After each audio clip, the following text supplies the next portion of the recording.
The Coach's Corner on the WVU Coaches Show is presented by Joyce's Jewelry. It's everyone's favorite time. It's time for our check-in with the skipper, and the final time that we'll be here in this building, because the next time we'll talk to you will be at Globe Life Field. How about it? I'm mad at you. Oh boy, maybe we should have sorted some things out before we started. Why are you mad? Because I told you last weekend my Astor key to the game was not to make this weekend about me, and that's exactly what you did, made it about me. And as you said that, I sat here knowing all of the pregame festivities that were going to happen and still was like, yeah, it totally is not going to be all about you. Did you know my son was going to play the saxophone? Yes.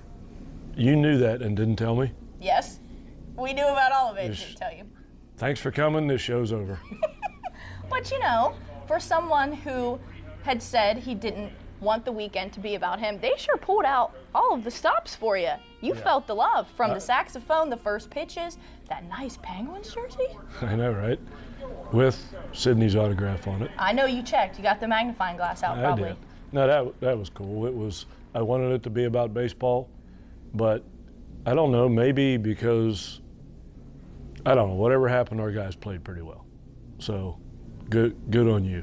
Well, you know, good on you, because it was about you, and J.J. Weatherholt told us that took the pressure off of him this weekend, knowing that they were playing for you and then no focus was on it potentially being his last game. Well, if you're going to put it that way, let's play for me this next weekend, too. I think that's a good idea. There's my Astor key to this weekend's game, so let's play for Coach Mace.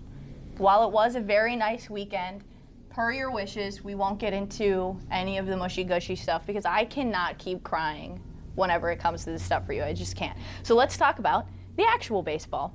Got the series win over Kansas State after falling by 1 run in the opener. You outscored the Wildcats 15-5 over the final 2 games. What do you think was the difference after that Friday night game in the other 2? You know, I think our guys knew how important those games were. And in the Big 12, you know, their pitcher on Friday night was really good. And in the Big 12, you face really good guys, and sometimes they beat you. He pitched really well, and our guy pitched really well. Coop threw it really well, but they got more hits than we did when they needed them. In terms of your pitching staff, you bring up Hayden Cooper, his longest outing so far of the season. Then, of course, Derek Clark just goes out there and graduates, then tosses 7 scoreless innings, gets 10 strikeouts. The Big 12 pitcher and newcomer of the week, as if we haven't heard that before from DC Wright, and then Tyler Switolski there for you on Sunday. Did you like what you saw out of that rotation this late in the year? God, that's what you need this late in the year, is guys to pitch their best this time of the year, and that's what those 3 guys did.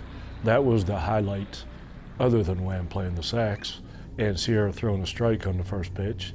The highlight of the weekend was how those 3 starting pitchers threw.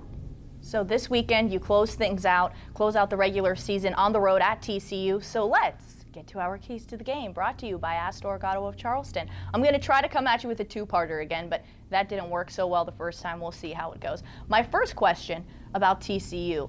JJ had brought up that this team needs to learn how to take everything that they get from this home atmosphere and channel it amongst themselves in the dugout to play with that same energy on the road. From your standpoint, how can those guys do that this weekend in Fort Worth? Gosh, you know, if a coach knew the answer to that question, that it would be a lot easier than it actually is. Winning on the road in baseball is pretty tough for a lot of reasons. And that's one of them. Crowds. They're going to have good crowds down there. If you can somehow channel the energy when they start cheering and chanting into your own dugout, you'd win a lot more games. There's no doubt about it. That's definitely a key, but the trick to it isn't as easy as it sounds.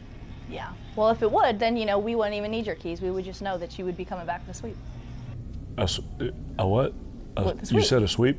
Yeah. Right. You said not as easy as it sounds. Yeah, I was thanks, just saying. Angelica. But, you Appreciate you saying that. However, entering this weekend, still right up there at the top of the conference in a 3-way tie for second place. TCU sits at 13 and 14, kind of there in the middle of the pack.